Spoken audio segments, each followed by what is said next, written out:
Hare Krishna, my dear devotees.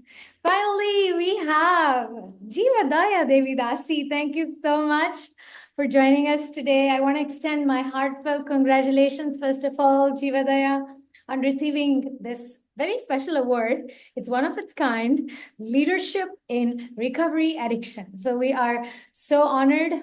This is a testament to your incredible dedication, your positive impact that you're making in the society, in spiritual organization like ISKCON.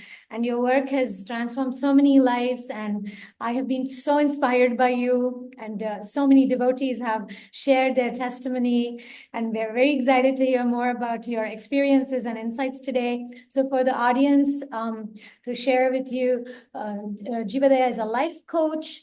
She's also a yoga instructor, and she is a force of nature. She's so enthusiastic, and her enthusiasm is really contagious. And I just want to make a note about when we say addiction, is like a lot of misconception when we think of addiction as maybe just about alcohol or some kind of substance addiction or maybe sex addiction. But let me tell you, according to Bhagavad Gita, the basic addiction is bhavaroga. Bhavaroga is that material disease that keeps us from aligning to God's will, that addiction to do our self-will, and all those things that blocks our actual spiritual progress.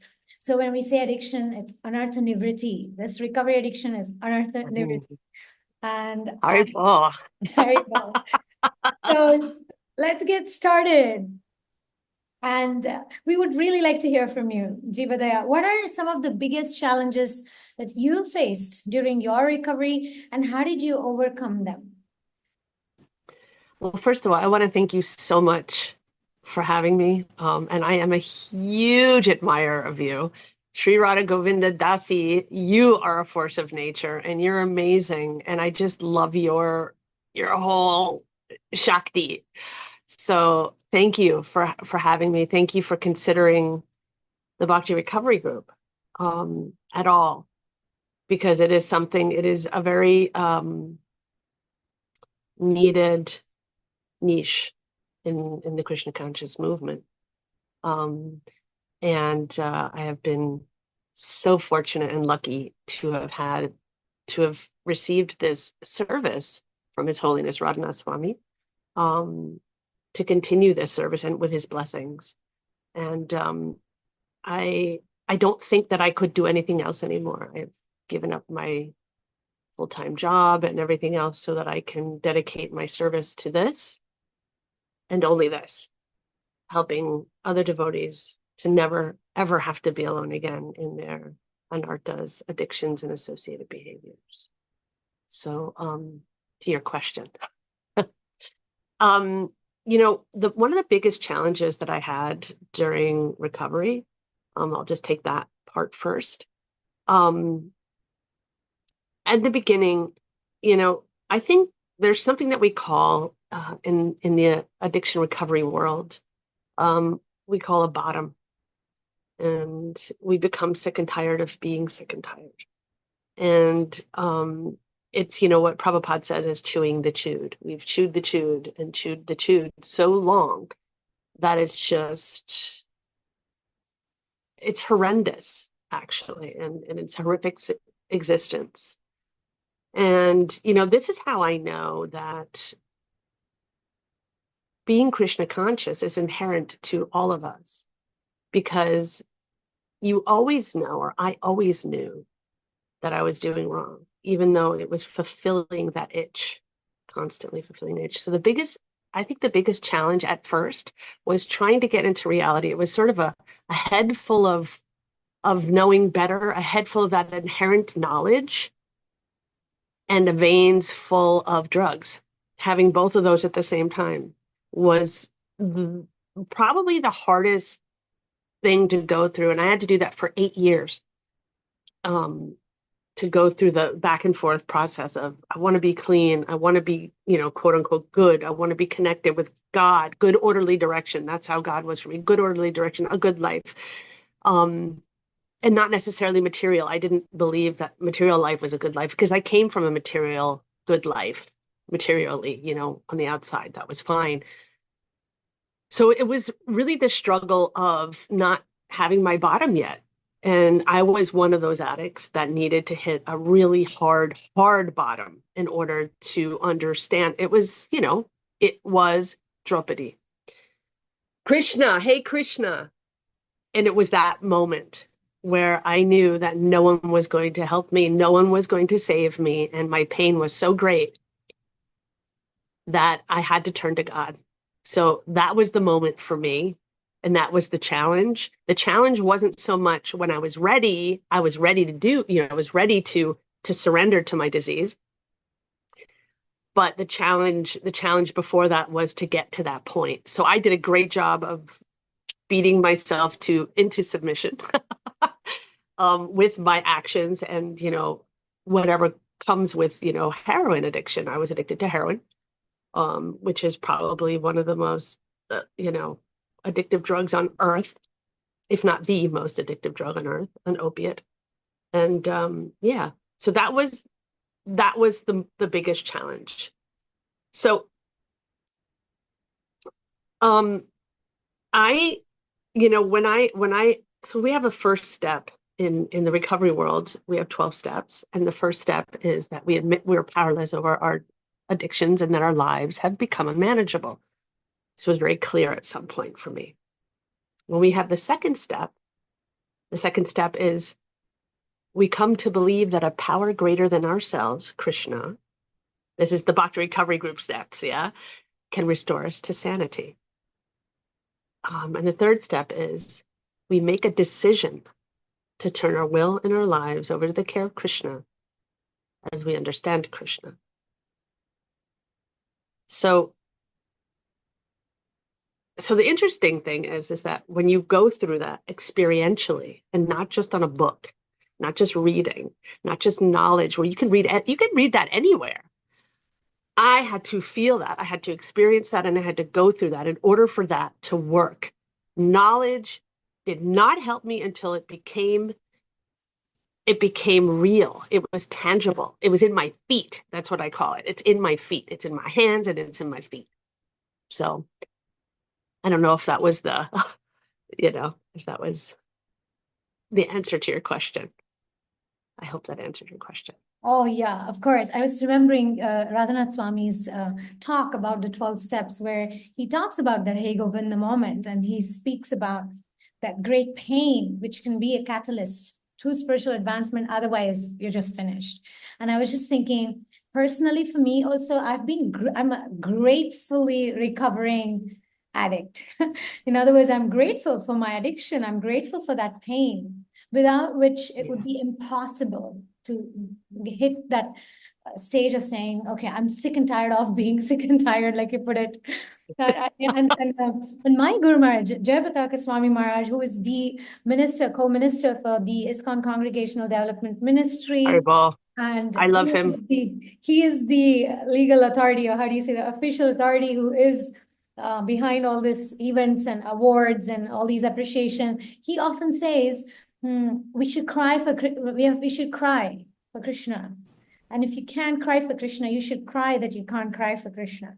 And if you can't cry that you cannot cry for Krishna, you should cry that you cannot cry to cry for Krishna. So your share has triggered that moment of remembrance for me, of how the pain can actually be helpful. And at the same time, we need the right support, the right recovery program to uplift us. And with this, project, we're doing this ISKCON Community of Love. You're like right now, Jiva is traveling around the United States. She is touching people's lives. She is providing this opportunity for devotees to take up to this recovery, to feel that, like she was saying earlier, you don't have to struggle alone. You don't have to suffer anymore. No, you don't. You don't. And this is actually the next part of your question. How was your own experience with addiction shaped to approach to helping others? The thing is, I just want to say, overcoming addiction. I'm sorry, I didn't want to interrupt. Are you done? No, I don't want to. Exactly. We're on track. I wanted to ask you the question. Okay, perfect. Yes. Okay, great. Perfect.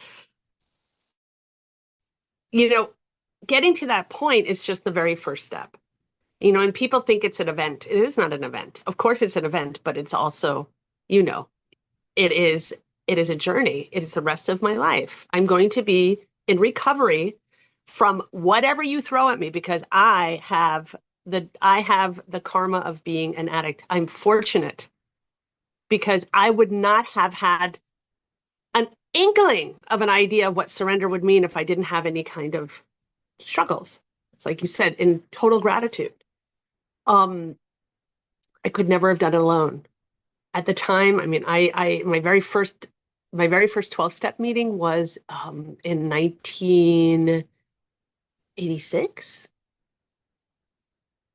and I knew I wasn't ready. I had some more quote unquote fun to be had, and I got clean and sober in 1997, and so between them there was a lot, but I could never have done it alone. And so the struggle is only when I was alone. I needed like-minded people. I needed to do the things that were suggested to me. And that's why I'm going to get to my own how my experience have helped others. It's because other people's experience have helped myself. They have helped me. So when I came into the program, what did I do? I listened. I did what they say. I took the suggestions of the program. What I did was I got a sponsor. That's somebody who's been through the steps and longer clean and sober than I was. I took yeah, shelter of them. I took shelter of them. And I listened to everything that they said. I went to 90 meetings in 90 days. I got a sponsor. I read the literature. I went to meetings. I helped another sick and suffering whenever they came into the room. I did service. That's the key thing. I showed up to a meeting early, helped set up the chairs, and stayed late, helped clean up and do all this. Be of service, be of use to your fellow. And so those are the things that I did, and it worked. So that's what I learned. I learned that from others. So everything that I learn, I want to give back. So that's how I'm helping others, is doing the same thing and bringing that into a Krishna conscious lens. Because we say in the program, find a God of your understanding. And that's what I love so much about the 12-step program, because it'll fit in any kind of denomination you're in. If you're a Catholic, it'll fit. If you're Jewish, it'll fit. If you're Krishna conscious, it'll fit wonderfully, perfectly, as far as I'm concerned. Yeah. Yeah. I want to quickly pull up the page, your website, Bhakti Recovery Group, where maybe you could like share a little bit about, I mean, Sure. as you can see here, you can have the meeting list. You can go to any of these meetings. There's a meeting calendar. There are in-person meetings if it's happening in your area. There are lots of online meetings to take advantage of. I will be putting the link in the description below of this website, and I'll also be sharing with you a couple of very relevant, very nice interviews of Jiva-Daya, sharing more about her journey of recovery so you can get to know her more, and get to the meetings so you can get to know more about her. And there are testimonials of devotees sharing about their experiences, and there are resources for you to understand this more. There are videos and support. So this is the website. Maybe Jiva, you can share something about what inspired you to do this website. Yeah, what was the third question was, yeah, what do you think are the qualities to lead, say, an addiction recovery group? How do you bring this community together and inspire these support systems? Maybe you could share more about this website and your work. So, obviously we would, as far as the Bhakti recovery community is concerned, we are a very close-knit Sangha and we stay together, we stick together, and we open it for anyone who'd like to join. We are very open. So the qualities of a leader, and this is the thing, we like to see ourselves as trusted servants. So I am just a trusted servant of this. I'm a trusted servant for Krishna's work. I'm a trusted servant. That's it first and foremost. People keep telling me that I'm a leader, and I kind of have a very weird feeling about that word. And not because I just, I don't lead anything. God leads and I follow. So being a trusted servant of the Bhakti Recovery Group, of course, we would have to have the 12-step experience and some bhakti knowledge, and not only in our heads, but in our hands and our feet. So we really need to, you know, I don't lead all of the meetings. Krishna empowers us all to lead the meetings because we want to give back what we have so freely been received. When we receive, we like to give. And that's sort of the culture in the Bhakti Recovery Group and in any 12-step meeting and in Bhakti as well. What we get is what we give, and we're very service oriented. Now, the thing is about service in we work on codependency, we work on, being from dysfunctional families, we work on all of these issues and all of these samskars that we have, we work on them. So we like to say we give service with healthy boundaries. Yeah. So, and that's very important because I know being a devotee, sometimes we serve until we fall down dead. That's what happens. and that's not healthy. Absolutely. I think one other angle of the question was there are times where somebody might feel the addictive part of my brain is never going to go away. There's always going to be that part of me which is somewhat sick. So there may be a hesitation for somebody to take up, say, guiding somebody else to come on the path of recovery. So we're kind of like basically talking about 11 and 12 step, like when somebody gets stuck Right. on the 10th step. So maybe you could share something more about that. Yeah. Well, we share experience, strength, and hope.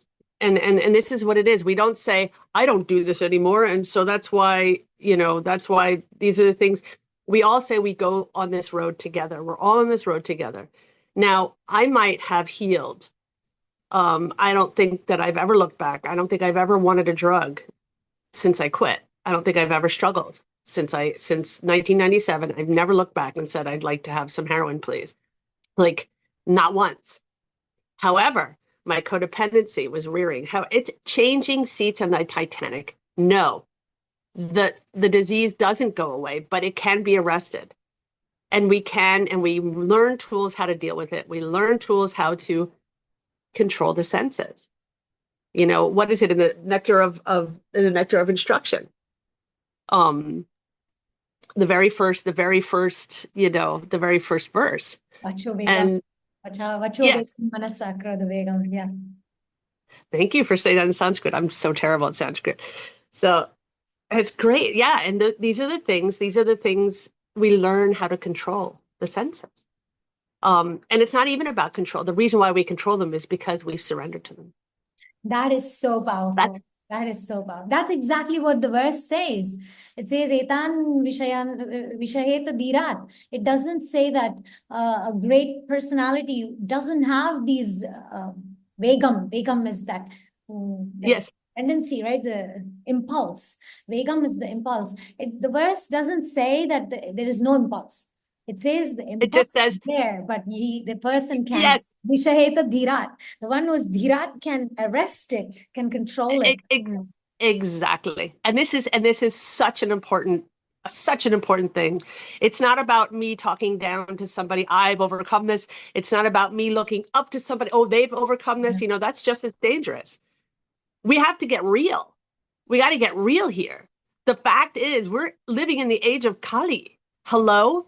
We're all going to be affected. We all have samskars. We all have our karma. We all have all of these things. And whether you want to admit it or not, you got it.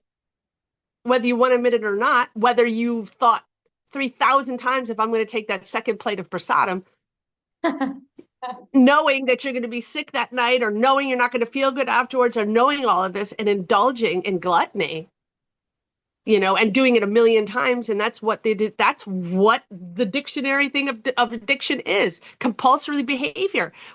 We do things that we say we don't do, and we do them over and over again. Yeah. That's insanity. And it gets in the way of Krishna consciousness. Absolutely. And I think this point that you brought up is very important. we need to recognize that these impulses are normal, natural, and there's no shame. It's like, oh, my bone is broken. I go Yes. there's no shame in dealing with the virus. The more we hide a wound, it's going to take longer or maybe never heal. It will get infectious. So I actually have this, this angle of the question for you. In your experience, this is a big struggle for many devotees. So Sure. what is your experience and what are these internal struggles of coming up, coming up, showing up for their recovery? What are the other challenges that you see people facing when they hit that rock bottom and they realize that I'm sick and tired of being sick and tired? What are the struggles? That is an amazing question, and that's a very good question. And I think you actually touched on it. I think there's a lot of shame and blame, and there's a lot of hiding. And this is why people who have serious low, hard bottoms are the luckiest ones, because it's so much in their face that they can't hide from it. You can't hide from yourself. You can't hide from that. And so people who have more subtle ones, it's a more challenging. It's more challenging because the subtle things, maybe not, you don't have those hard bottoms anymore. I mean, if like, let's say someone's smoking cigarettes, okay, of course we can see that eventually you might get cancer or whatever, but you're not really getting high from the cigarettes. You're not like, it's not like people are like, oh, it's like, I'm not like robbing and stealing to get cigarettes. It's not like, it's not so bad, right? And and there's so much hiding place for that. There's so much hiding space for that. Yeah. It's the ego. And when the ego is not crushed, we will not get on our knees. Get on your knees. And that's you can't be forced to your knees by another person or institution. You need to get on those knees yourself out of pure desperation, you know? Yeah. So, yeah, I don't know. I don't even remember the question. What was the question again? So what are the internal struggles somebody faces when they begin this Right. recovery journey? So I think steadiness is probably, first of all, the outside. Let's talk about the outside challenges. And the thing is, the outside challenges are the easiest ones because they're the simplest ones. The simplest. The outside challenges are just show up to a meeting, do some reading, and do your step work and read Vedic literature. That's it. It's not it's not a lot. It's super simple. But getting to the point of wanting to go to meeting, it's like chanting. You don't have the taste yet. It's the same with we're talking about the bitter taste of sugar. It's the same thing. So it's that steadiness that's a huge outside challenge. Now, what goes on the inside is a whole world of confusion. And what we learn, and this is what we learn in Krishna consciousness, and also what we learn working a 12-step program, is that if you're feeling happy, go to a meeting. If you're feeling sad, go to a meeting. If your hand falls off, stick it in a bag it up, and go to a meeting. It doesn't matter. Just keep going to a meeting. So I think a lot of people struggle with that and keep continuing going to a meeting. It's like, oh, I don't need this anymore. I'm healed. After, 6 months, lots of people come and they're like, okay, I got this. They go away. And then usually when they come back, they're crawling again on their hands and knees. The steadiness and to have that, I think our ego is the main thing that gets in the way. The bruised ego, or the ego that we think we're better or worse than. We're hurting. We come, we ask for help. We think we're healed and we think we're good now. Brush it off. I'm good. This is very dangerous for an addict and very dangerous. Actually, it's like, oh, I read the Gita, so I don't need to practice Krishna consciousness anymore. It's the same thing. Someone asked me, you've been going to meetings for 35 years, Jiva. 27 of them are clean and sober, but 35 years been going to meeting. Don't you think, why do you think you still need to go to meetings? That's what someone asked me. And I said, are you kidding me? So I've been taking showers since I've been born. Should I now stop taking showers? Because, yeah, of course the showers work. They got me clean. So I'll just stop now. I mean, it's the same logic for me. It's like, why would you ask? That's like a question where I see that's a main struggle in someone's head. You're clean, you're sober, your life is good, everything's good. You got your mood right with God, So why do you keep going? It's like, okay, my mother gave birth to me. Why should I call her my mother anymore? I should just get rid of her. It's like, great, she's my mother. Bye. Like it's the same type of thing. You don't stop doing something that's worked for you all those years. It would be not logical. I think my understanding and observation of this mentality of thinking that I ate yesterday, right? I ate lunch yesterday. Why do I need to eat lunch today? So that mentality, I think the reason is because when we study Srimad Bhagavatam, okay, we study Ajamil was addicted to all kinds of vices, and he gets his second chance, and then he recovers, right? He doesn't go to the meetings. Nothing happens in that consistency that we're talking about. Or Pingala, who was also an addict, and when she has the transformation, the Srimad Bhagavatam does not document the 100 day, 100 days meet 100 day, 100 No. meetings concept. It doesn't journal their internal struggles, like you said. It just talks about that switch. Maybe it was 3 years, maybe it was 8 years. We just don't have those chapters. So we may tendentially think that overnight, overnight, the anarthas will just be busted. And if it's not busted, there's something wrong with me. And then the guilt and the shame to try to hide it. Exactly. But that's the whole thing. That's why step 6 and 7 are there. Step 6 says that we become willing to have God remove our defects of character, which are anarthas. And then the 7th step says we ask God to remove them. We ask God to remove them. We don't remove them. That's the pitfall. That is a trap. Yeah. I couldn't work step 6 and 7 for years because I thought, why can't I, me, why can't I get rid of my anarthas? I don't get rid of my anarthas. I show up to meetings, I listen, I try to help others, I do this, I do that. God removes them. God removes them. And the thing is, often I don't want to get rid of my anarthas. Often I don't want to. Often I like them.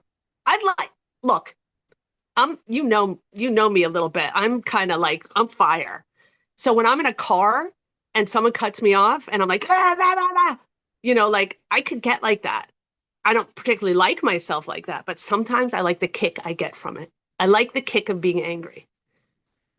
And I don't know if I want to get rid of that. So that's the purification process. That's when we start to purify ourselves. That's when we become aware first. First, we just become aware. And that's why we show up to meetings. We become aware.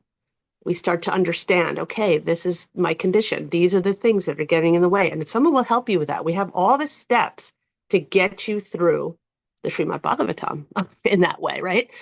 The whole process, the whole Gita, all of the process of Arjuna surrendering everything to Krishna, knowing in all the chapters before that Krishna is everything, is the knower, the doer, the seer, everything, but not quite surrendering to him yet until later.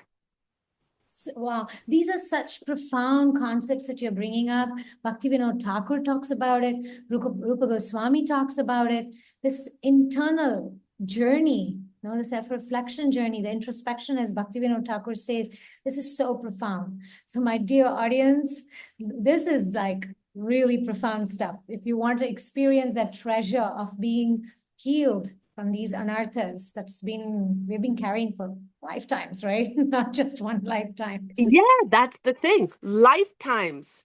And I will be lucky if I can get rid of I would be grateful. Look, I'm sorry, did I interrupt you? No, You just not at all. inspired me. Go for it. So, that's the thing.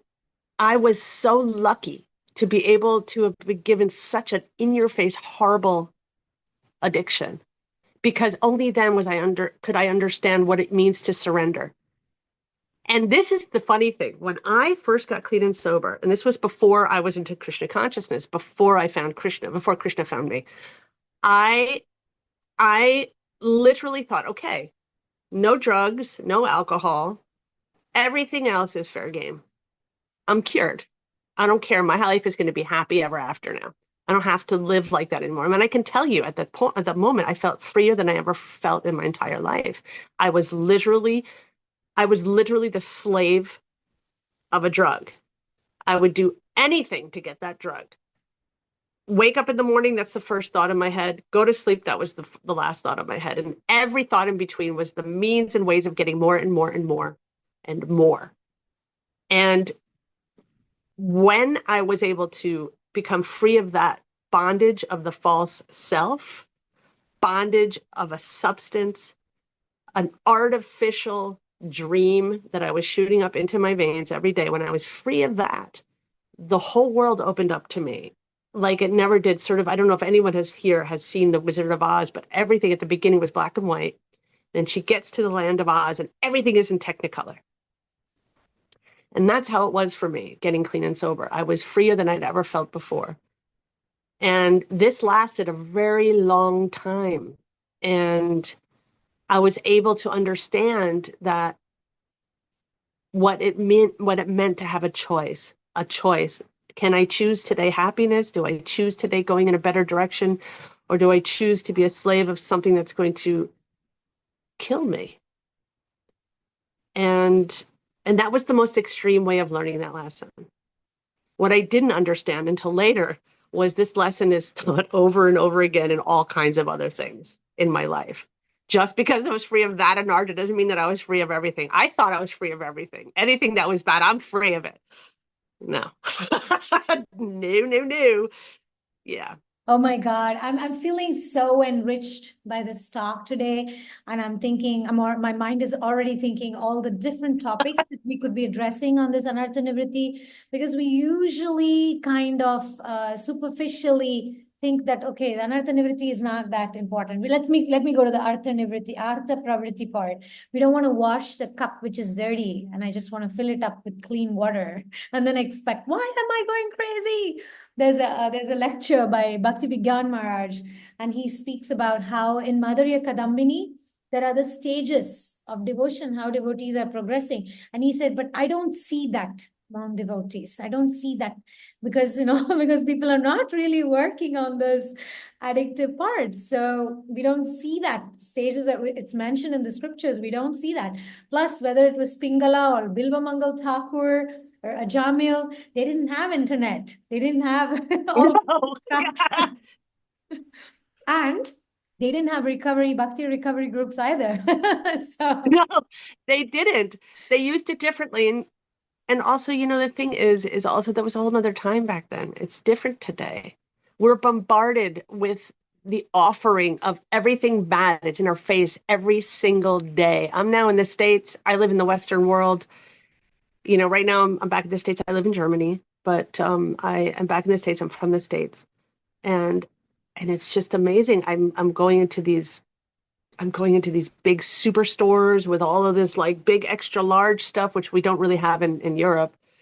And I'm just, I'm just like, how does one detach from a material life, materially when it's constantly like, you know, and I mean, I'm lucky. I've never been so attached to material things. I mean, I do like things, but when they're gone, I don't really care.